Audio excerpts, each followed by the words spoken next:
Hey, welcome to That One Time, the place for unforgettable moments and stories worth sharing. Funny, touching, surprising, just like life itself. Grab a seat, get comfortable, and let's dive in.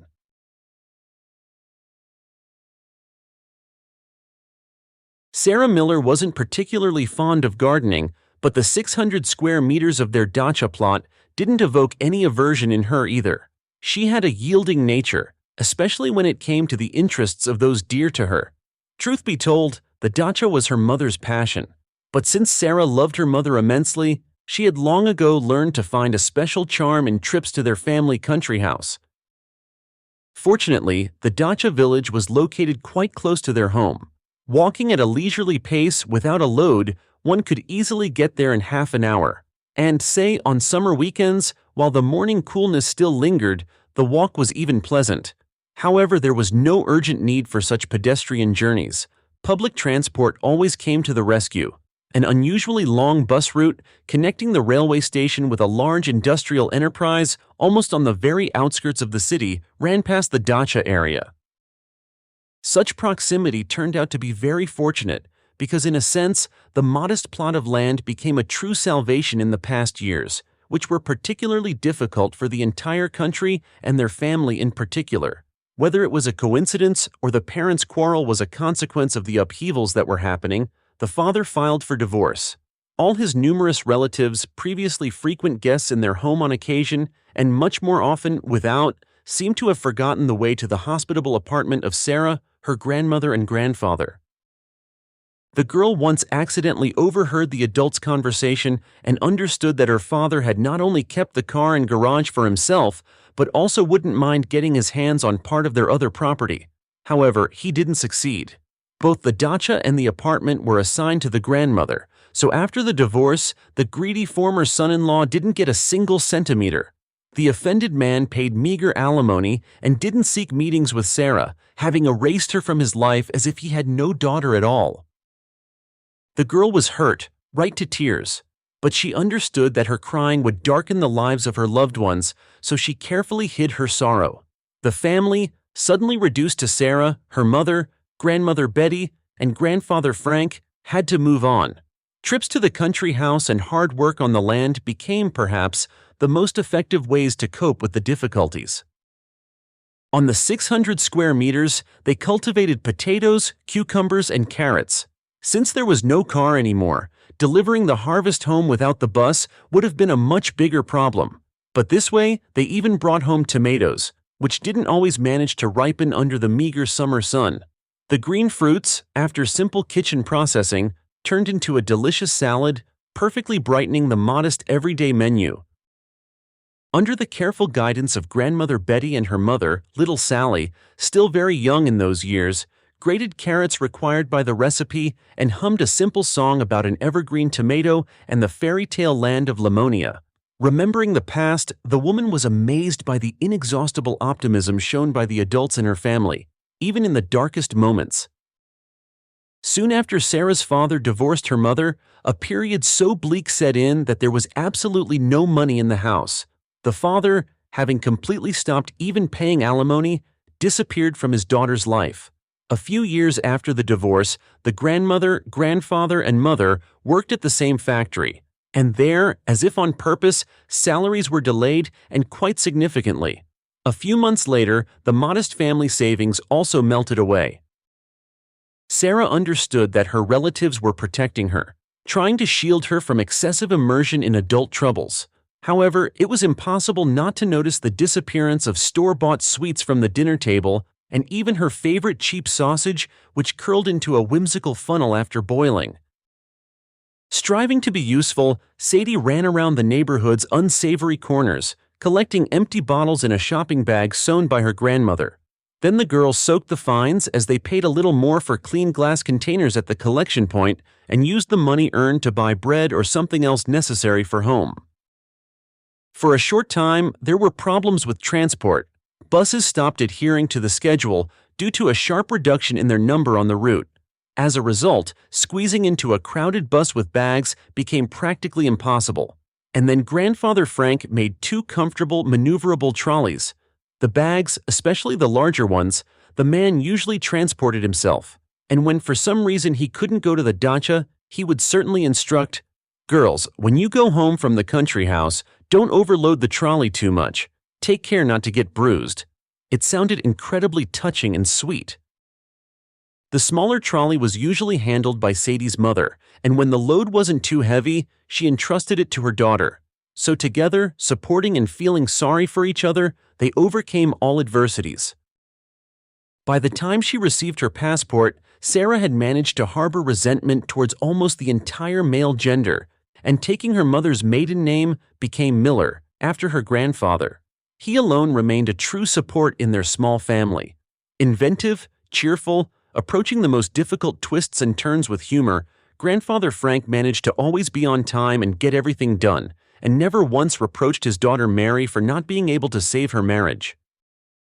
Sarah had recently often thought about the fact that her parents divorced when her mother was almost the same age as she was now. In some ways, their fates were similar. Sarah's marriage also fell apart, like a sandcastle under the onslaught of incoming waves. However, she and her husband, Ethan, had no children. At first, by mutual agreement, although Sadie was already 26, they decided to live for themselves. Then, somehow suddenly, Ethan became engrossed in his career race, and it turned out that he, successful and driven, was intercepted by a colleague, equally energetic and assertive. 3 years of calm and outwardly prosperous marriage were defenseless against the sudden infatuation. However, Sarah didn't consider this turn of fate a tragedy. Almost 2 years had passed since the perfectly civilized divorce, and even a slight regret, perhaps, was gone. Sadie's mother had a much harder time. A child, even one who had entered a difficult adolescence, needed to be raised, clothed, and fed, and the times were troubled. Although it was tough back then, Sarah's memories of the first 15 years of her life were still more often tinged with bright sadness. After all, Grandfather Frank and Grandmother Betty were alive then. Their family coped with troubles together. Now financially, things were much easier, and Sarah felt unbearable pity that they hadn't seen how both their daughter and granddaughter were living quite prosperously, even excellently. However, sometimes it seemed to her, especially at the dacha, that both her grandmother and grandfather were very close. As if just now, from somewhere beside the little house, her grandmother's gentle voice would be heard. "Sally, run over here. The raspberries are ripe. Come have a treat." Or her grandfather would enter the gate, smiling with a triumphant look, showing off a string of caught fish and asking his wife, daughter, and granddaughter, "Well, my esteemed ladies, what would you like for dinner tonight? Shall I make fish soup, or would you prefer fried fish?" Oh, how many pleasant things were connected with the country house. Now, the dacha had partly lost its role as a food base. The potato patch had shrunk to a few bushes, just enough to enjoy young boiled potatoes with dill, according to the old tradition, and had given way to flower beds. Of course, there was still room for tomatoes and cucumbers, but mostly now the main harvest consisted of fruits and berries. However, the most important thing was that on the small plot, where probably every handful of earth was familiar, one could easily find peace mixed with a slight sadness. Sadie's mother also enjoyed going to the dacha, but for the past 2 weeks, the woman had been resting in a sanatorium at her daughter's insistence. The trials she had faced in her youth had taken their toll. Yesterday, on the phone, her mother asked her to pick berries, water the plants, and deal with the undoubtedly overgrown grass. And Sarah, without objection, set aside the second half of Wednesday to go to the dacha. She took time off work early, as nothing urgent was expected, and set off. Sarah picked the currants, weeded the cultivated plants a little, watered the plantings, and filled the containers with water. Tired, she had a snack on the bun she had thoughtfully brought, made some fruit drink, the best remedy, far better than sweet soft drinks, for fighting heat and fatigue. She lay down for a short rest and unexpectedly fell asleep. Sarah's awakening was abrupt. The transition from summer twilight to velvety night is, of course, a pleasant moment, but only when there is time to enjoy it. Now this luxury was unavailable to the woman. The clock on her smartphone screen mockingly reminded her that she needed to hurry, otherwise the last scheduled bus would leave for home without her. In that case, she would either have to take a walk at a not-so-suitable time or spend the night at the dacha and rush home on the morning bus, leave the harvested crop there, and fly to work on the wings of responsibility. Sarah quickly packed the harvested crop into a bag and hurried to the bus stop. The woman was in a hurry, and noticing a thin girl sitting on a flower bed made from a huge tire near one of the plots, walked past. Sarah took a few steps, but a vague feeling prevented her from moving further. A child of primary school age had no business being outside alone at such a time. Sarah had known the Smiths, the owners of that plot, since they purchased it, so she could say with certainty that she had never seen this little girl there. Of course, the girl might have been brought to visit and just went out for a walk, but the dark windows of the Smiths' house clearly indicated that it was empty, or everyone inside was asleep, having forgotten about the little guest who had gone for a walk. The second assumption was clearly absurd. Therefore, she was unlikely to be related to the owners of the plot near which she was perched. Even in the dim light of the streetlights dispelling the darkness in the dacha area, the girl's unhappy appearance indicated that she was in some difficult life situation. Of course, Sarah became anxious. Perhaps this supposedly chance meeting was part of some scam? She had recently read a story online on her way home from work about a man who, because of his soft heart, almost got himself into a lot of trouble and only miraculously escaped a trap set by criminals. No!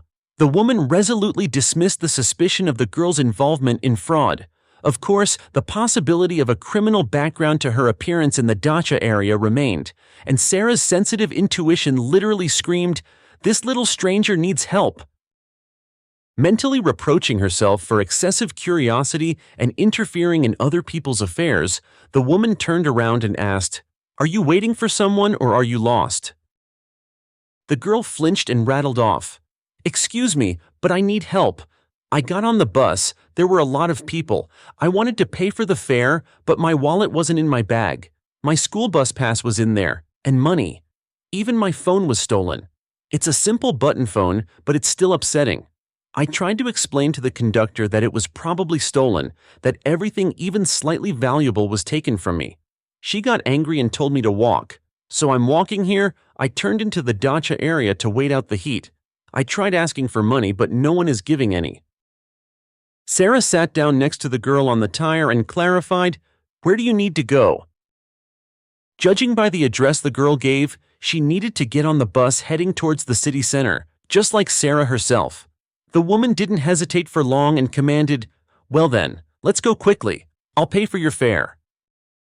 The girl was incredibly happy, and taking one of the bags of berries from Sarah to help, kept repeating words of gratitude on the way to the stop.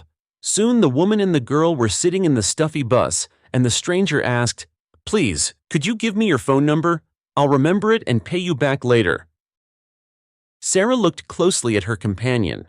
Her initial assumption that she was about 7 years old was wrong. By her thoughtfulness and the way the girl formed sentences, she was clearly older. The woman smiled. "Don't worry, I won't go broke from buying one ticket. By the way, what's your name?" The girl introduced herself. "Olivia, Livy." "Nice to meet you, and I'm Sarah. Well, we've met. Listen, maybe we should let your family know you're all right. Are you going home?" Livy looked sad and admitted, "Thank you, but I don't remember my mom's phone number by heart." The woman noticed that her companion, apparently tired from the day's anxieties, was drifting into sleep and then surfacing from its sweet embrace, and offered her shoulder. "Don't be shy. Rest. I'll wake you up before your stop." The girl, desperately suppressing a yawn, asked again, "Do you have to go even further?" Sarah nodded. She didn't want to make the girl feel awkward by explaining that she had decided to escort her all the way home and hand her over to her relatives. The area Livy was heading to was too questionable, although it was in the center. Old, dilapidated houses stood side by side with newly built high-rises, and residents, according to media reports, were being relocated to wonderful new districts. City dwellers, of course, understood that the former inhabitants of the center were effectively on the outskirts, and the most defiant were even pushed towards unfavorable relocation by supposedly accidental unfortunate circumstances. Wooden houses regularly burst into flames like matches, clearing space with minimal costs for developers. Sometimes, driving past, Sarah noticed that many buildings were empty, or most likely served as shelters for antisocial elements and hooligans. Of course, the woman was anxious, but it was completely unwise for a girl to walk the streets of this area alone at such a late hour. Livy trustingly leaned against the shoulder of her unexpected protector. Driving past her own stop, Sarah sighed, realizing that because of her good impulse, she wouldn't be home anytime soon. And, sending her mother a goodnight text message, she thought about everything and nothing. Thoughts about work were replaced by reflections on the need to arrange her personal life, and then shifted to thoughts about how the dacha plantings would suffer by Friday, given the established heat. Finally, the bus brought Sarah and Livy to the right stop, and after a short walk down the almost unlit street, the girl stopped at a leaning little house. The girl didn't even have time to take out her key when the door burst open. A woman in a stretched-out t-shirt and tight cycling shorts came out onto the threshold and started shouting, "What are you doing, Olivia? Where's the money your father gave you? I called him and I know you left him, and I already thought you'd made a killing and run away. I was thinking of reporting you missing." Behind the shouting woman appeared thin children, a girl about Livy's age, a boy a little younger, and a tiny little girl who crawled behind the older ones. Livy started to explain the situation she found herself in, stumbling over her words. And Sarah froze, unable to say anything or even move. The stunned woman wanted to turn around and leave. Her feet felt glued to the asphalt in amazement. The lady scolding Livy was perfectly familiar to Sarah. It was her former best friend and now sworn enemy of many years, Liz Taylor. Many years ago, she had separated Sarah from Tom, her first strong love. Now, with the wisdom of her age, the woman understood that she shouldn't have shared all her personal secrets with Elizabeth.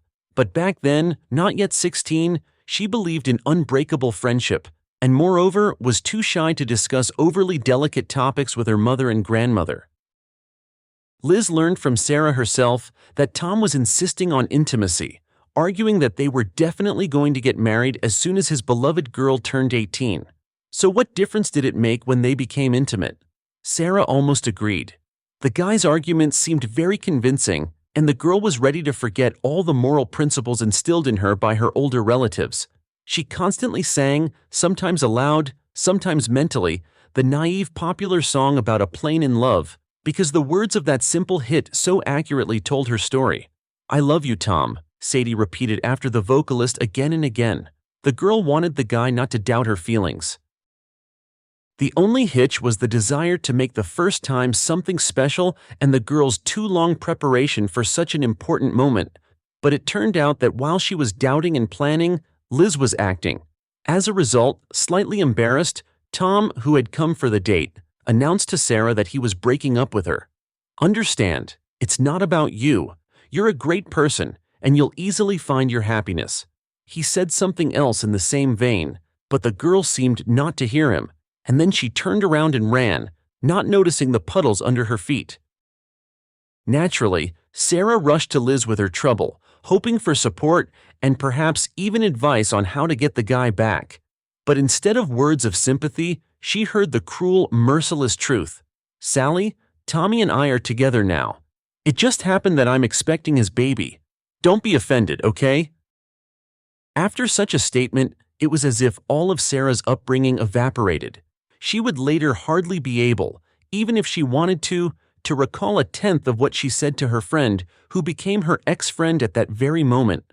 However, simply forgetting the people who stabbed her in the back, like a terrible nightmare, that was all she dreamed of. Fortunately, Tom's father was a military man. Thanks to this, the betrayers didn't bother Sarah's eyes for long with an already noticeable belly on a normally slender figure. Liz left following the guy who became her legal husband. Sarah moved on with her life, trying not to remember the arrogant betrayer and the treacherous friend anymore. For a long time, she didn't let any men get close. With the fairer sex, except for her mother and grandmother, she communicated exclusively dryly and only on business. Sarah calculated, 15 years had passed since that bitter year of 1997 for her.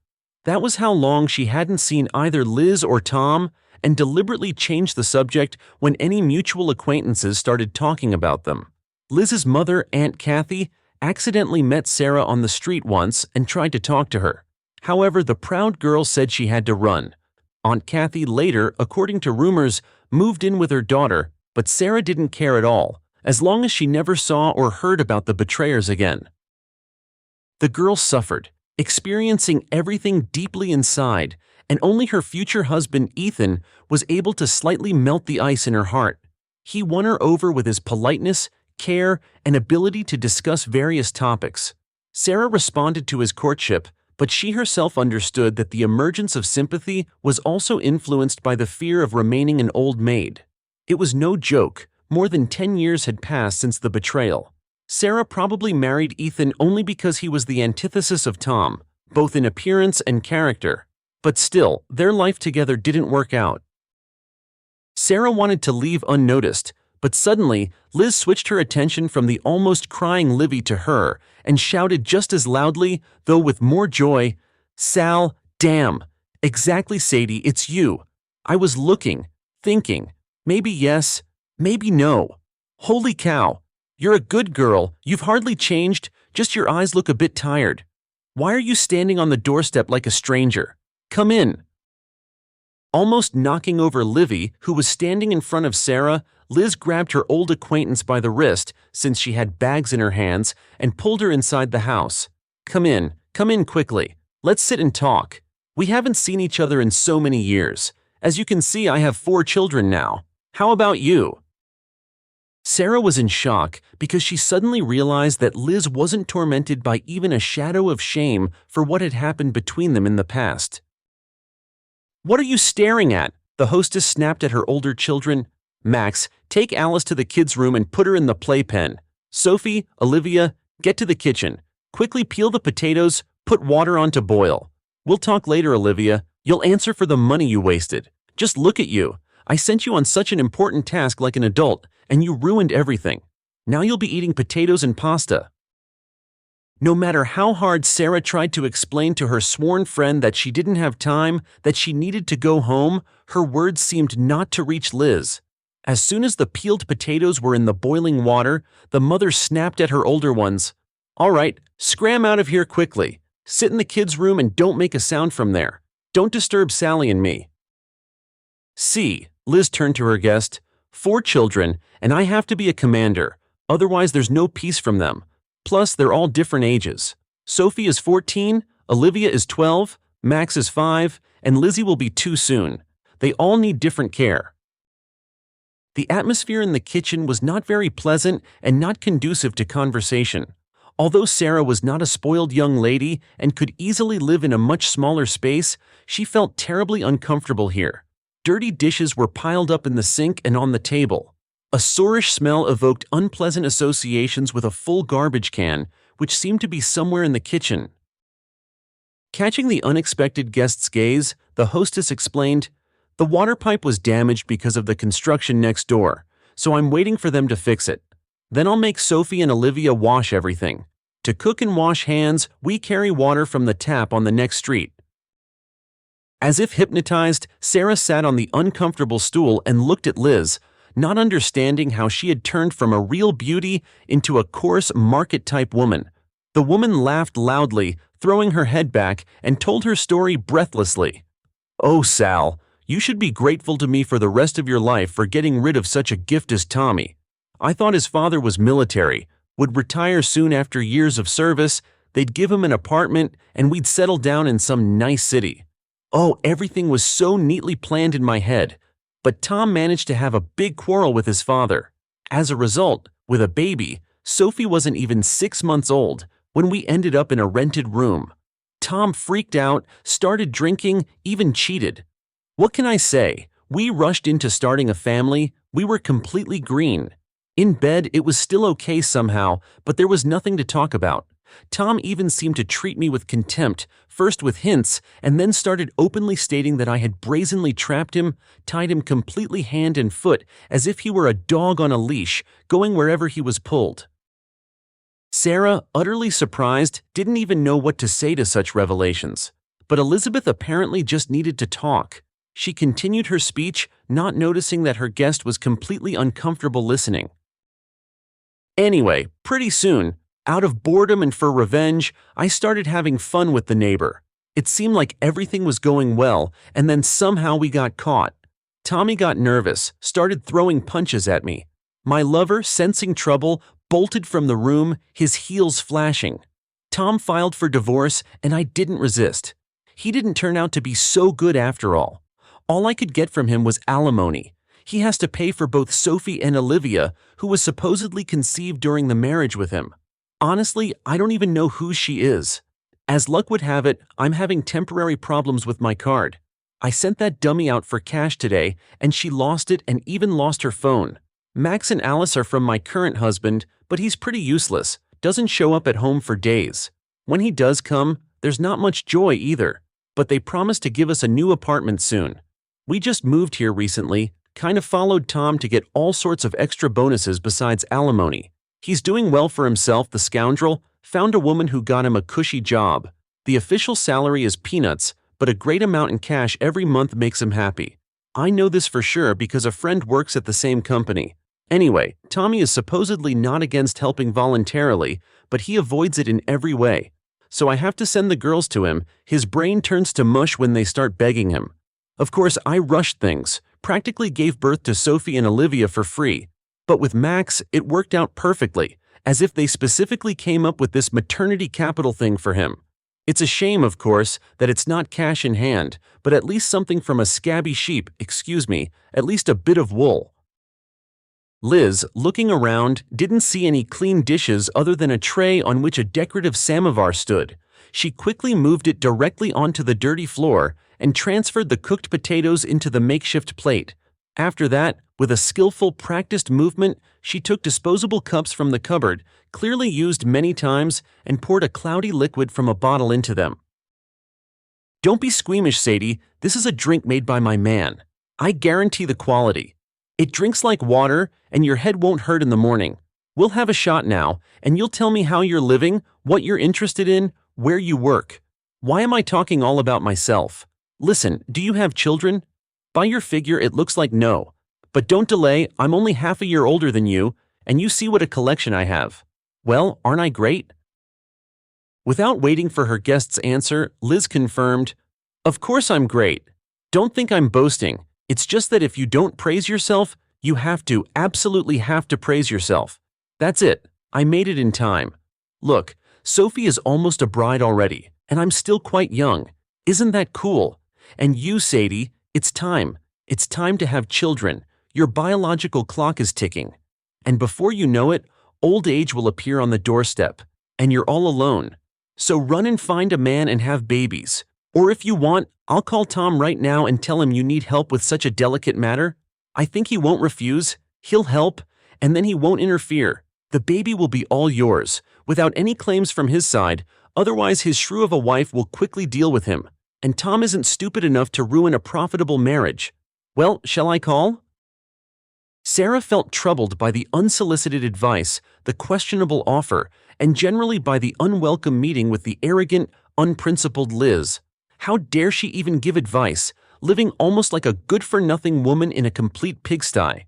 Sarah physically felt like she was suffocating in this environment, and as if waking from a stupor, wanted to tell her former friend everything she thought. However, she was interrupted by Livy's timid voice from behind her. Mom, can I put aside some potatoes for us? Max is asking for food, and I haven't eaten anything substantial since morning. Sarah got up from the stool, freeing up the space. Thanks for the offer, Liz, but I really must go. Besides, your children probably need to go to bed. Liz was clearly unhappy that her second daughter had interrupted their chat. Sarah noticed that her former friend was barely holding back from swearing. Near the threshold stood the bags with the harvest collected at the dacha. Feeling a strange sense of pity, Sarah took out her handbag with her keys and wallet from the side and announced, These, Liz, are vitamins for your children. Goodbye. The woman left her former friend's house and, reaching the next one, leaned against a tree growing on the sidewalk. Memories surged like dirty waves, filling her thoughts. How she had hated Elizabeth and Tom then, wishing them all the worst. Now, by chance, She had seen how the betrayer was living but felt no joy. She felt sorry first and foremost for the children, and no point hiding it even for Tom and Liz, for whom she had once devised the most agonizing punishments. "Sarah," called Livy, who had caught up with her. "You didn't give me your number. Please, here's a piece of paper and a pen. Write it down for me." Although Sarah had no desire to communicate with anyone related to Liz, she, tired and emotionally drained, fulfilled the girl's request. Livy smiled, her white teeth flashing in the dim light, and asked, "Can I call you sometimes when I get my phone back?" Sarah nodded and advised, "Run home.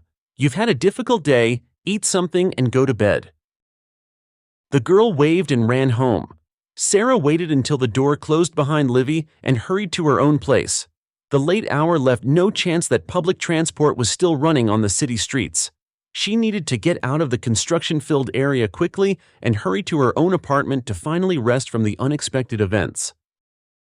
Surprisingly, the woman reached home calmly, as if a guardian angel had spread its wings over her, and after taking a shower, went to bed.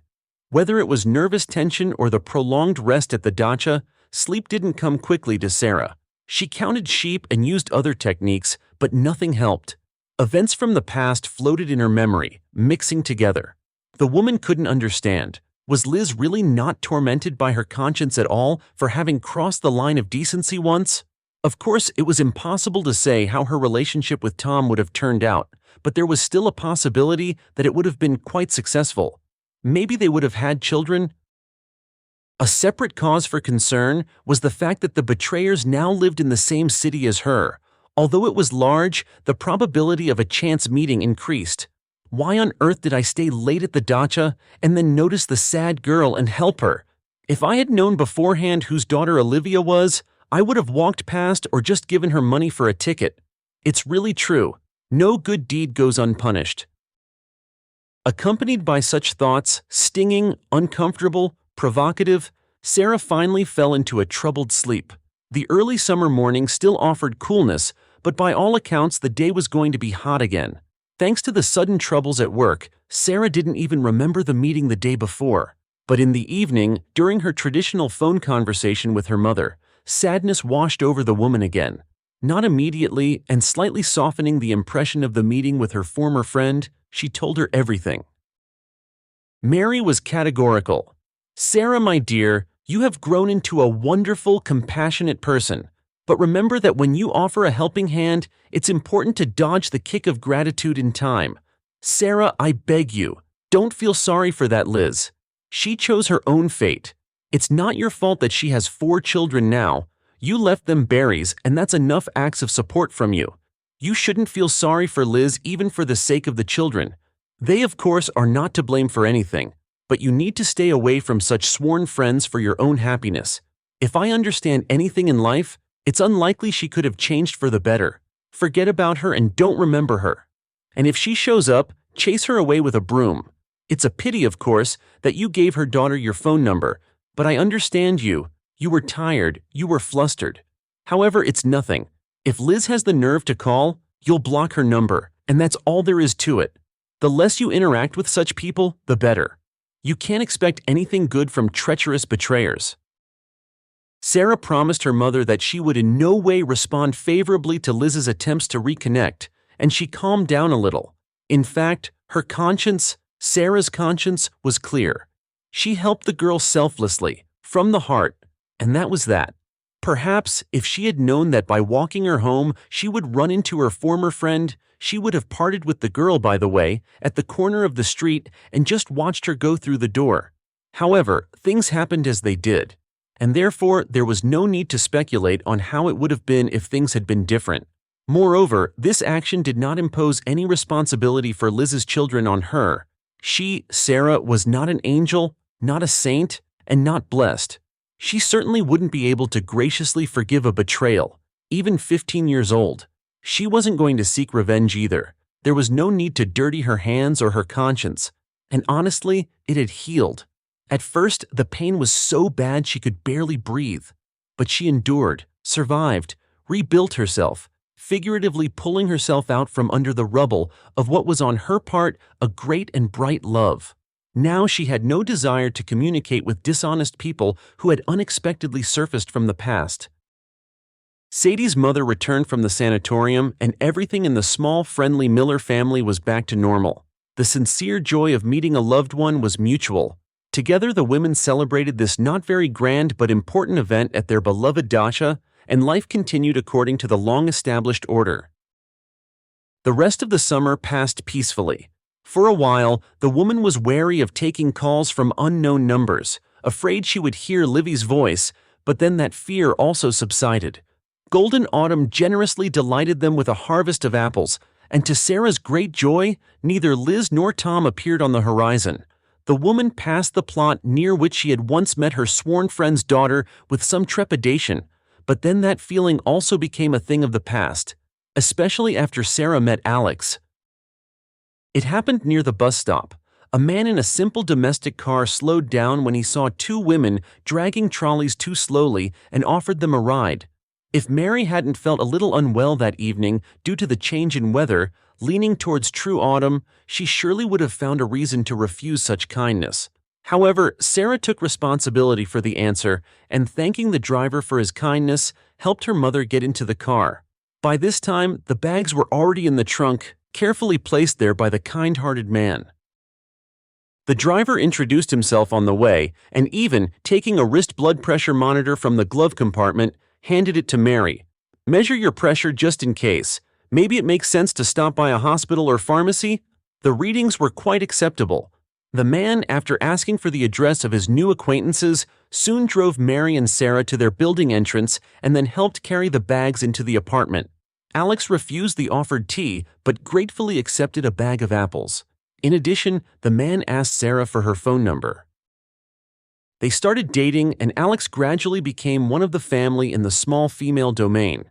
He helped as much as he could at the dacha and in the apartment, although both Mary and Sarah tried not to burden him with problems. However, he categorically rejected their attempts to pay him for his work. Mary was only wary of the fact that the man was very reserved when talking about himself. Alex described his life in dotted lines, schematically and without details.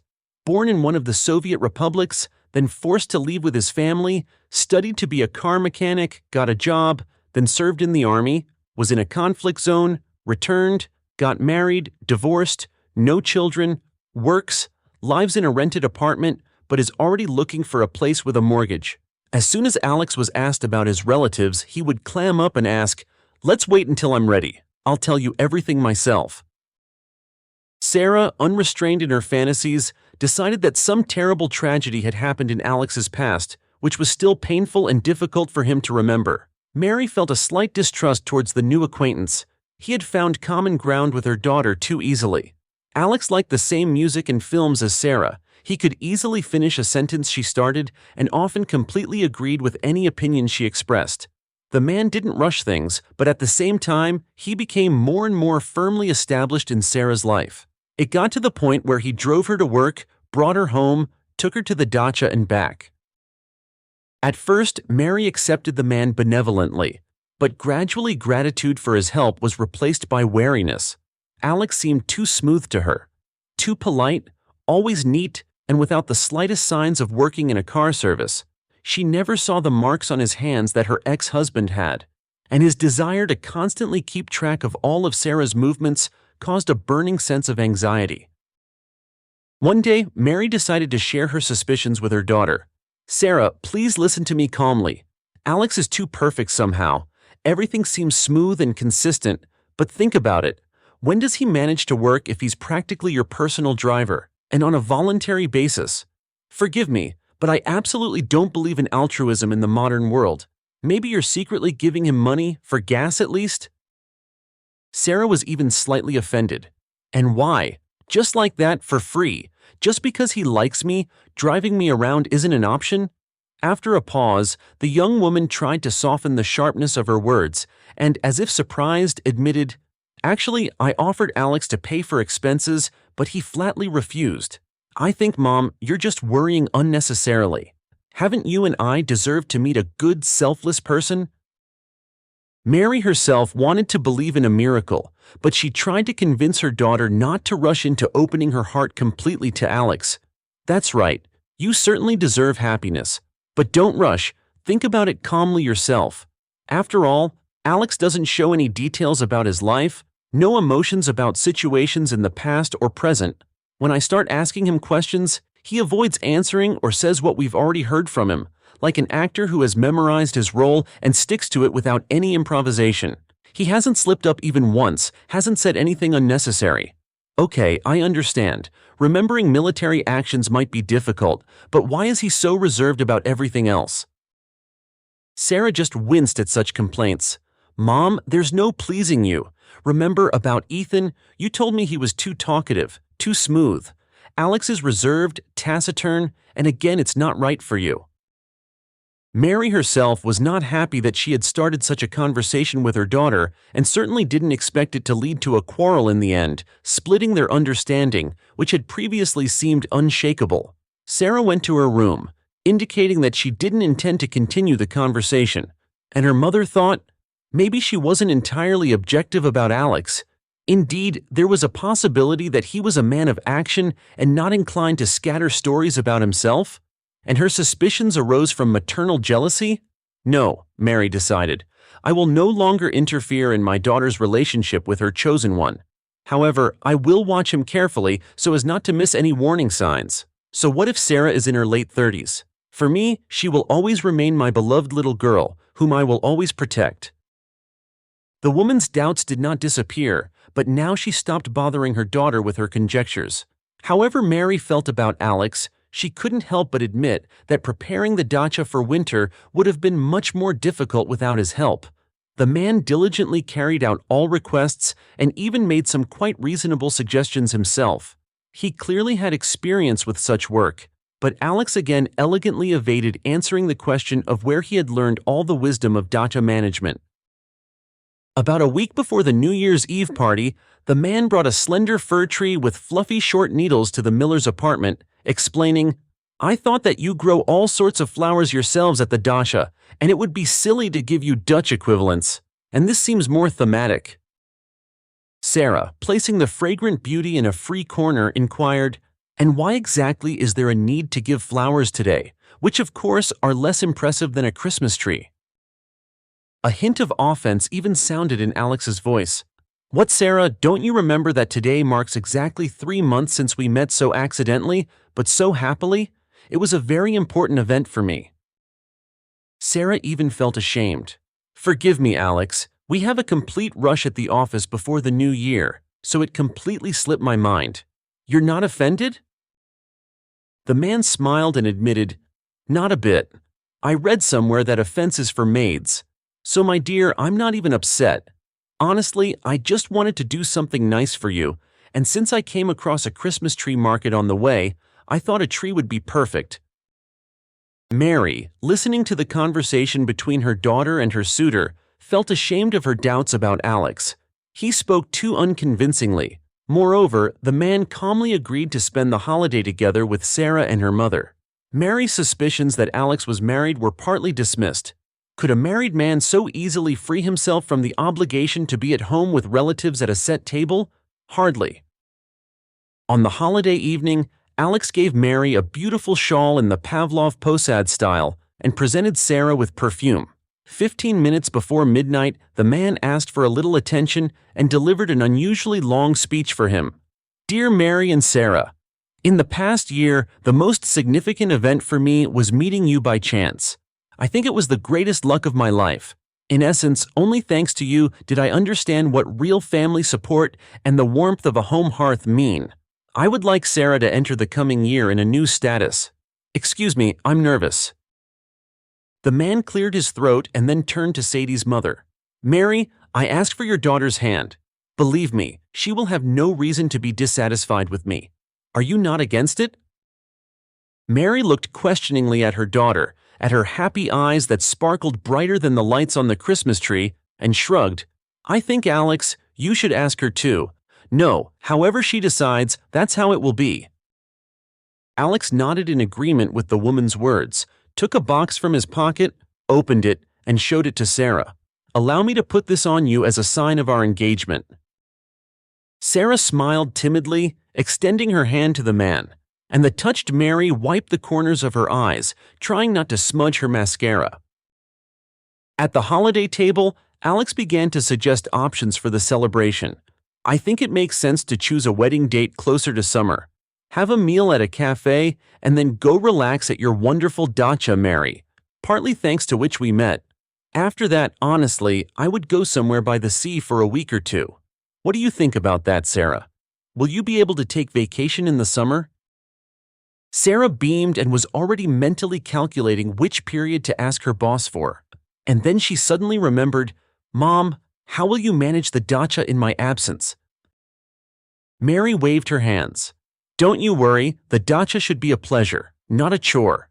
Plan your celebration however you like. By the way, Alex, we probably need to inform your relatives about such an important event too, and it wouldn't hurt to meet them in general." It was noticeable from Alex's sharply saddened face that Mary had touched a sore spot, but he replied, "Alas, I have no one to introduce you to. I'm sorry, but it's a somewhat painful topic for me. I'll go get some air on the landing."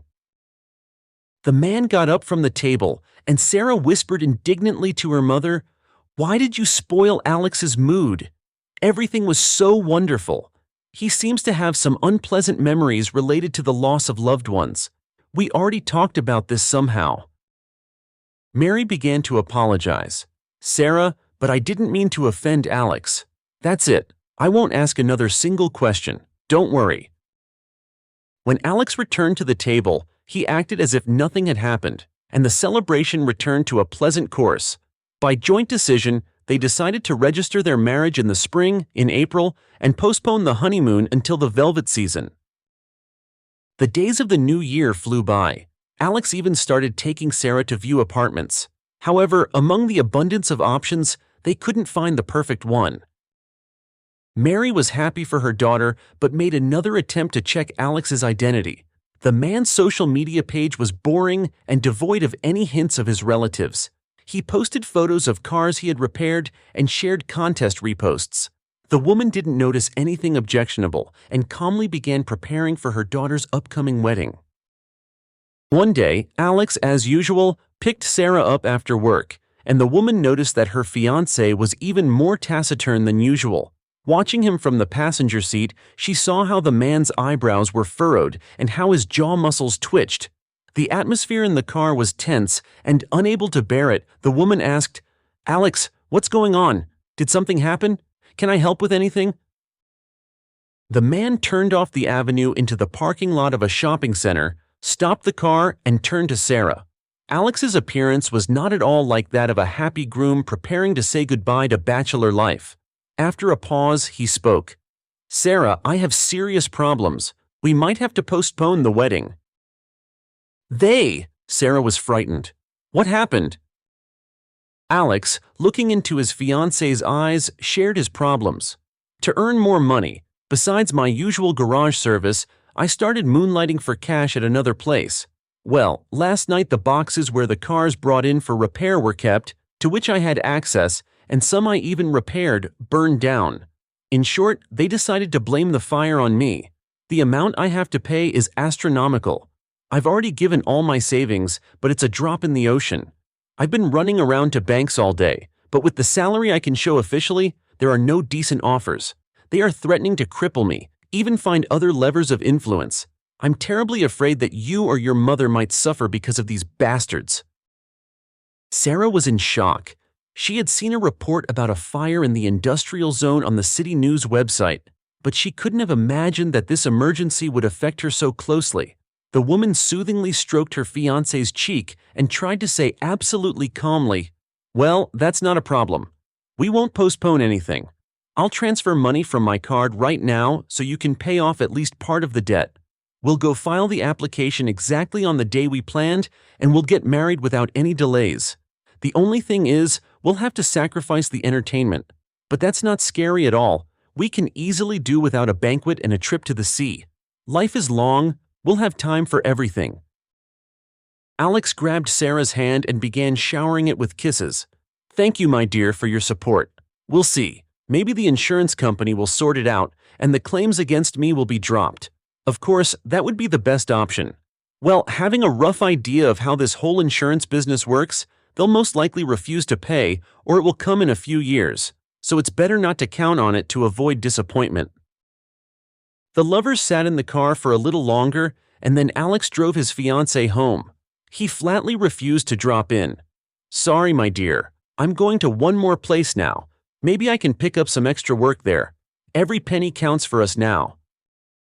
Sarah smiled encouragingly and, kissing her fiancé, asked, "Alex, just don't overdo it. We'll get through this. Don't strain yourself." At home, Sarah told her mother about the trouble Alex had gotten into and asked, "What do you think? Maybe we should hire a lawyer to at least try to reduce the amount of damage supposedly caused by Alex." Mary was shocked. She had been so accustomed by her father, Sarah's grandfather, that a real man tries not to burden the woman close to him with his problems. At the same time, she understood perfectly well that the semi-criminal businessman Alex worked for could act by any means, often choosing illegal but effective ones. For the next few days, Alex couldn't see his fiancée, which he warned her about on the phone. "My golden one, I was offered a well-paid gig, but I'll have to go out of town, so I'm sorry, I won't be able to get away even to drive you to work and back." Sarah took this with complete understanding. She was glad that her loved one hadn't despaired, but was trying to get out of the difficult situation. After a warm farewell to Alex, she began to think of other ways to help him. Taking advantage of a few days' respite, mother and daughter began to collect at least part of the necessary sum. They had bank accounts, and although it wasn't enough, the debt would at least gradually decrease. After withdrawing the money, the women brought it home with all precautions and waited for Alex to appear. The man called a couple of days later, and Sarah happily informed him that she and her mother had collected another part of the sum. Alex thanked them tirelessly, and the woman even felt that he was barely holding back tears. "Sarah, my love, how grateful I am to you and Mary. Most likely, I'll be back in the city the day after tomorrow and can finally hug you. There's also a possibility of selling my car, and if everything goes well, we'll even have a little money left for the holiday table. It won't be as luxurious a banquet as I dreamed of giving you, but still." Only after the call ended did Sarah realize how much she missed her loved one. He had become essential to her, like air, although it seemed very little time had passed since they met. Seeing that her daughter was still anxious, Mary tried to turn her thoughts to something pleasant. "Listen, I have a wonderful piece of fabric in storage. Grandmother Betty got it on occasion. Let's take a look at it and think about the style of a wedding dress." Sarah chuckled. "Mom, it's not like I'm getting married for the first time. I don't necessarily need a white dress." Mary retorted, "Well, did I say the fabric was white? It's a simply wonderful turquoise shade, which I think—" With their worries and gentle arguments about the style, the women were somewhat distracted from their unpleasant experiences. After all, when your hands and mind are busy with a creative process, everything else seems to diminish in importance. Mary went to the store when Sarah's phone unexpectedly rang with an incoming call from an unknown number. The woman usually declined such calls and did so this time. However, the unknown person or persons persisted. When the ring sounded again, Sarah answered, "Hello?" The young voice coming from the speaker was clear but somehow joyless. "Hello, Sarah. It's Olivia, Liz's daughter. Can we meet somewhere in a public place now so as not to attract unnecessary attention?" Sarah was surprised. She hadn't thought she would ever have to talk to her sworn friend's daughter again, and she replied not very kindly, "Maybe you can explain what's going on over the phone." The girl's voice turned into a whisper. "I can't say this over the phone. Please, let's meet at a shopping center." Sarah gave in, and soon she and Livy agreed to meet at the food court of the shopping center nearest to the woman's home. The returned Mary was surprised that her daughter was going somewhere, but didn't question her.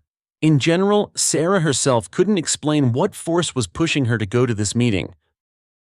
She recognized Olivia from afar. The girl was again sitting hunched over, as on that summer evening, as if weighed down by some difficult, non-childlike problem. Sarah walked up and greeted her. "Hi, Livy. How are you?" The girl looked up and, greeting her back, blurted out in a rush, Sarah, well, I don't need to explain for long. Don't give Alex any money, he's a fraud. The woman was astonished. Why do you think so? Sarah's eyes widened. She didn't understand what was happening at all, and she clarified, Wait a minute, Livy. How do you know that Alex is asking me for money? How do you know him? The girl looked down and then admitted, Sarah, well, I'm ashamed to admit it to you, but your meeting with Alex was planned and organized by my mother. She's angry with you for some reason, although as I understand it, it should be the other way around. So Mom decided to profit. She said that life is bad without a sucker, and she involved this Alex in carrying out her plan. He's somehow connected to my stepfather Arthur, Max and Alice's father. I don't know exactly where they met, whether it was in an orphanage or when he was serving time as a minor. Anyway, I overheard this cunning scheme yesterday. Alex is supposed to con money out of you and disappear. He's already withdrawn the first part from his card. But generally, he and Arthur are sure that you'll be too embarrassed to go to the police. How that swine Arthur squealed yesterday when Alex told him that you had prepared another sum for him. He told Alex not to rush back, supposedly so you wouldn't think he dropped everything and rushed back just for the money. I thought all night and half the day whether to tell you about this or not, and then I decided to tell you. I think you don't deserve such a vile attitude. After all, you were the only one who didn't pass me by, who responded to my trouble, who treated me to delicious berries. It's wrong when good people are punished by scoundrels. What happened between my mother and you doesn't concern me. I personally haven't experienced anything bad. And in part, I even consider myself guilty of what's happening now, because Mom was only angry at you after your meeting. The woman swallowed the lump that had suddenly almost blocked her breath and found the courage to reassure the girl, No, Livy, you are not to blame for anything. For some reason, your mother decided to make me her main enemy, and you are completely uninvolved in her action. Thank you very much for warning me. Otherwise, I would have ended up in a catastrophic situation, and I would have dragged my mother into it too. You can rest assured, no one will know that I figured out Alex with your help. I promise you. Sarah thanked Olivia again, and somehow, with difficulty comprehending the treachery of her former friend who harbored malice for who knows what, she made her way home. Mary immediately understood that something terrible had happened to her daughter. She looked so lost. Sarah emotionlessly told her everything she had learned about Alex, his involvement in Liz and her husband's insidious plan. Mary listened to the shocking information, pressing her palm to her mouth to keep from bursting into quite justified curses against the scoundrels. Such cunning was very hard to believe. When Sarah fell silent, the woman couldn't help herself. What on earth is going on? Why is that nasty Liz doing this to you? She's been causing trouble since she was a child and isn't afraid that the boomerang for her evil deeds will come back and hit her on the head. My God, how good it is that Olivia crossed your path. Otherwise, if you had accidentally run into Liz in the city, who would have helped prevent her wicked plan? Finally crying, Sarah clung to her mother and whispered hotly, You were right in your suspicions, and I was blinded by Alex's care and hoped that here he was, a real reliable man with whom I could relax, remember my fragility. Even when Ethan told me he was leaving me, it didn't hurt this much. At least he honestly admitted that he loved someone else and couldn't live with me. And this con artist spent so many months gaining our trust, lulling our vigilance, deceiving us. How can you trust people now? Oh, Mom, I don't even feel sorry for the money I immediately transferred to him when I found out about his supposed problems. I'm terribly hurt that I was so easily fooled. Why am I such a simpleton?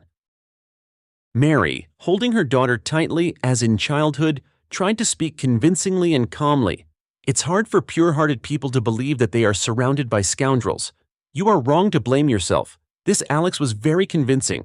Even I fell under his spell. A talent, albeit a negative one. You know, let's think that the money you transferred to him is not his illegal gain, but a perfectly fair payment for the services of repairing our dacha and apartment. If we look at it from this point of view, then we are quite even. So you could say we got off cheap. We got another lesson. You have to trust your intuition. If there are the slightest suspicions, you need to check all the information more carefully. There were obvious oddities in Alex's behavior, but we chose to ignore them. We should have insisted that he introduce you to at least his relatives or friends. We could have gone to his workplace, visited the hostel where he lived, talked to the neighbors. Mary's reasoning was interrupted by a call. It was Alex, calling Sarah as was his custom to wish her good night, say his usual compliments, and confess his love. Only now did the woman understand the true price of these words. It was all a lie. Contrary to her usual habit, she didn't rush to answer the man. She simply didn't know how to live on at all and what specifically to say to the person who had taken advantage of her trust and intended to completely fleece her. Sarah was afraid that Alex would recognize his exposure in her voice. Instead, Mary answered, "Hello, Alex." Sarah went to the neighbors and forgot her phone. "Shall I give her a message?" Alex, as always, was polite and courteous. "Thank you, Mary. If possible, please ask her to call me back anytime she returns. I'll be waiting. All the best. Goodbye." The woman echoed the caller. "Goodbye." The conversation ended, and Sarah looked sadly at her mother and asked, "Well, how can someone lie so skillfully? He's so polite, simply flawless. I wanted to shout that they miscalculated and wouldn't get another penny from me or you. But we have to do everything so as not to let Olivia down. Judging by how Liz can cause trouble for strangers, she won't spare her own daughter. Things will be bad for her if someone guesses that she warned me. I don't want to harm such a sincere, honest girl." Mary understood that Sarah wasn't expecting an answer, so she didn't rush to say anything. Indeed, they needed to think everything through carefully. The women sat embracing, as if drawing support and strength from each other to withstand the betrayal that had fallen upon them. Finally, Mary began to speak, carefully choosing her words. "I think you shouldn't talk to Alex on the phone today. Write him a text message saying you're tired, especially since that's the pure truth, and that you'll be waiting for him here, at our place. He's supposed to come tomorrow, Saturday, right?" Sarah nodded, and Mary continued to share her plan. "Excellent. So, tomorrow morning, you and I will go and deposit the money in the bank. Then I'll ask a colleague to come over as backup. I think if you confidently tell Alex that you absolutely cannot support him financially anymore, he won't insist or try to influence us in any way. Of course, ideally, we shouldn't drag him home, but meet somewhere in a cafe. Furthermore, personally, I see two options. Either immediately hit him with the news that his scam has been exposed, but then his reaction could be unpredictable. He might even try to fight. A more interesting game would be to have a little fun, lead Alex on, lie, for example, that the money was urgently transferred for the treatment of a child seen on television. I think that news would be a terrible blow to him. What do you think?" A malicious fire of anger burned in Sarah's eyes. "Mom, I have another idea. Remember, we had some novelty money bills somewhere that your colleagues gave you as a joke for your birthday. I suggest we give Alex a so-called dummy of fake money. I don't think he'll check the authenticity of his earnings in front of us. And when he gets back to his lair with them, I wonder how he'll justify himself to his accomplices. I seriously doubt Liz will believe him if he says he got exactly these bills from me. She thinks I'm a simpleton. I think Alex is guaranteed a showdown." Mary approved her daughter's plan. "What a brilliant idea. I wouldn't have thought of that myself, but I still absolutely don't want to see him in our apartment. Let's meet him somewhere on the way to the dacha, and you'll give him the money, and we'll go to the dacha. Even if there's no work there now, except perhaps filling the tank with snow, I think we'll feel better in the fresh air. Physical labor will help distract us from our thoughts." Sarah agreed and immediately looked sad. "Mom, we probably need to change the locks first thing, just in case. Remember, I gave Alex a set of keys to both the apartment and the dacha?" The woman responded instantly. "Well done, daughter. You're thinking correctly. I'll call Walter right now and ask for his help." While Mary was making arrangements with her colleague, Sarah watched with unexpected joy how sweetly her mother's cheeks blushed during what seemed like a completely serious, not romantic conversation. Let at least she be lucky in love, the woman thought. Mom deserves to have a celebration in her life too. Otherwise, I just can't understand where the justice is in life. It didn't take Walter long to get to his colleague's apartment, and soon he was dealing with the task at hand. Stealthily observing the working man and her mother, Sarah clearly noted that there was a strong mutual attraction between them. Walter didn't refuse dinner in the hospitable apartment either, or a trip to the dacha together the next morning. Mary briefly, without details, told him about the upcoming event, and the man said sternly, "The plan is excellent, but for the sake of order, I would also file a police report about the confidence fraud. At least maybe these con artists are wanted for some other crimes. And anyway, even if they aren't brought to justice, at least it will make them nervous, and that's something." After Mary saw her guest out, Sarah asked her mother, "Did you notice the looks Walter was giving you?" The woman blushed noticeably. "Oh, don't be silly. We're just friends. Although, of course, I like him very much, but I've somehow gotten used to living without a man in my space. I even remember with horror what it was like, constantly ironing shirts, looking for matching socks, cooking in huge pots. This kind of self-sacrificing regime is only possible when there is love or strong financial motivation. Why are you looking at me like that, daughter? Alas, in the modern world, financial support is an excellent fertilizer. You could say you can grow a quite happy partnership on it. Forgive the gardening comparison." Sarah even laughed. Mom, I thought you were a romantic lady, but you're a practical and rational gardener. However, I would strongly advise you to take a closer look at Walter. Of course, my intuition isn't great, but he seemed very pleasant, sincere, and in love with you." The women carefully thought through all the details of the upcoming prank on the exposed con artist who didn't yet know about his failure, and Sarah started typing a message. Alex's reply didn't take long. "Can't wait for tomorrow. I want to see you so much. Kiss you, my love. Can't wait to see and hug you." "And we can't wait either," Mary snorted. "This meeting will definitely be unforgettable."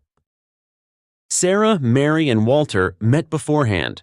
The man told them what he had managed to find out through acquaintances. No work was being done on cars in the burned-down garages. This argument was important so that none of the fraudsters would think that someone from Liz's family had told Sarah about the deception. The fighters for justice arrived at the bus stop where the transfer of the fake money was to take place a little early, but Alex, anticipating a big score, also arrived ahead of time. He had to park his car a little further away to avoid potential arguments and conflicts with traffic police. Alex practically ran to his waiting fiancée and her companions. Greeting the stranger cordially, the groom pressed his lips to his fiancée's cheek, kissed Mary's hand, and fortunately didn't notice how the women winced. Then Alex received a small package from Sarah's hands. "Darling, here's everything Mom and I managed to collect. We simply have nowhere else to get it, unless we put the apartment or dacha up for sale." Alex again rushed to kiss Mary's hand. "Mary, I appreciate your kindness, but you don't need to make such sacrifices for me, especially since with this amount, I can satisfy the main part of the claim. Listen, maybe I should write you a receipt." Summoning all her self-control, the woman replied, "What are you talking about, Alex, my dear? What kind of receipts can there be between close people? You are going to become part of our family. I intend to entrust you with what is most precious to me, my only daughter. What are some money compared to her? Consider this our common family budget, and for the sake of getting you out of trouble, we are ready to give everything we have. Money is just paper compared to your health. And by the way, ours too. In the notorious 90s, for smaller debts, you could even say goodbye to life. We are absolutely not willing to do that. So go, settle with those bastards and come to the dacha. We'll make a bonfire, boil tea in the kettle, and relax after all these worries." Alex hugged his fiancée, shook Walter's hand, and hurried to his car. Sarah and Mary, without speaking, sighed in unison. They had played out the devised scene of revenge with such precision as if they had rehearsed it numerous times. Mary giggled. "I can imagine the shouting that will start when those who decided to rip us off discover a dummy instead of real money." Sarah supported her mother. "Exactly. It's a shame we won't be able to see their faces." Walter, watching his cheerful companions, advised, "Well, to the dacha or to the police station to file a report against this gang?" Mary, exchanging glances with her daughter, voiced their shared decision. "To the dacha, of course. We discussed this situation all night, searched for similar cases online to understand the prospects of punishing these confidence tricksters. The results weren't very encouraging. Sarah transferred the money to a private individual voluntarily, without coercion. It will be almost impossible to prove that this Alex deceived my daughter about his difficult situation, so we'll just watch and see what this Alex says when he discovers that the bills are fake. The call from Alex came almost immediately after the trio of inventive Avengers reached the dacha plot. Sarah answered the call, putting the smartphone on speakerphone. Everyone prepared to listen to the hapless con artist. "Sarah, my dear, something unpleasant has happened. Did you get the money at the bank?" Sarah tried to inject a note of anxiety into her voice and asked, "Yes, I got the money at the bank branch, the one in the building next door on the first floor. What happened?" Alex continued to clarify, "Sarah, did you and your mother not count the money?" The woman was indignant. "Of course. What if there was some technical error, a glitch with that counting machine? We counted everything thoroughly. Then, as I told you, I put everything in the package that I gave you today." "Oh, of course we counted it. First, we asked them to seal it with paper. They refused, but they gave us bank rubber bands. Then Mom went to work. She found a part-time job to still get us a wedding gift. Oh, and I definitely remember I went to a store." A note of hysteria was heard in Alex's voice. "Sarah, did you leave the package anywhere, maybe in a locker?" The woman's indignation was almost genuine. "Alex, what, do you think I'm completely idiotic? I carried the package with me inside my jacket so no one could get to it. I bought some candy because I always crave sweets when I'm stressed. Then I went home." The interrogation continued. "Could anyone unauthorized have gotten into the apartment? Who is that man who was with you and Mary today anyway? And was he at your place after you got the money?" It was becoming increasingly difficult for Sarah to remain calm, but she maintained her composure, proving that she hadn't attended the school theater club and even received several certificates of merit for nothing. "Well, actually, my mother trusts Walter completely. He's her colleague. He was at our place, but he didn't have access to the package, if that's what you're hinting at. Alex, you're scaring me. What happened?" Alex lost his patience and flared up. "What happened? What happened? Instead of real money, there were novelty money bills and rubber bills in the package. So I'm trying to figure out where, at what point, the real banknotes were swapped. Try to remember carefully how this could have happened. You understand how much depends on this. Who could have had access to the package?" Sarah was already crying with laughter, but continued to play along with the arrogant con artist. "Oh, how awful! How could this happen, my love? Listen, maybe you can bring me this package now, and I'll go to the police with it. Let them, what's it called? Take fingerprints? Like they'll identify the sweat and grease marks, like on TV, and determine who else touched the package besides me?" Not a sound came from the speaker. It seemed Alex was consulting with Liz and Arthur through gestures. And after a few seconds, he said, "Listen, I was so angry and flustered that I tore the package to shreds. There probably won't be anyone's prints on it now except mine. It's unlikely the police can help. Even if they could, it would take them ages to investigate this case. I have to pay the debt. I promised to settle as much as possible today. My God, what am I going to do now?" Sarah, wiping away her tears, replied coldly, "I'll tell you what to do, Alex. Forget me forever and don't even think about pulling any more tricks, keeping in mind that I will go to the police after all and report the attempted fraud. Do you think it was so hard to check if you worked in the burned-down garage? You never even showed up there once. So goodbye, Alex. Thanks for the lesson. Keep the money I transferred to you for your efforts. You worked on me for a long time inventively. You earned it in a way." At the end of her speech, Sarah's nerves began to give way, and she hurried to hang up, not listening to any of Alex's excuses, who had started shouting that she had simply misunderstood him. With a calm heart, the woman blocked the number of her now definitely ex-fiancé and suggested to her mother and Walter, "I think we did a great job. We have a reason to celebrate the victory of justice and my liberation." Mary added modestly, "Daughter, there's another reason. Walter and I have decided to get married." At her mother's wedding, Sarah met Owen, the elegant groom's nephew. Their relationship developed with Mary's full approval. Sarah, who now unconditionally relied on her mother's opinion, allowed herself to trust a man again. It wasn't easy, but life went on, and there was no reason to retreat into solitude because of the scoundrels she had encountered. 6 months later, Owen proposed to Sarah, and she accepted. The story with the treacherous Liz and the con artist Alex remained in the past. The only person the woman wished to see happy again was Olivia, who had helped her get out of a nearly hopeless situation.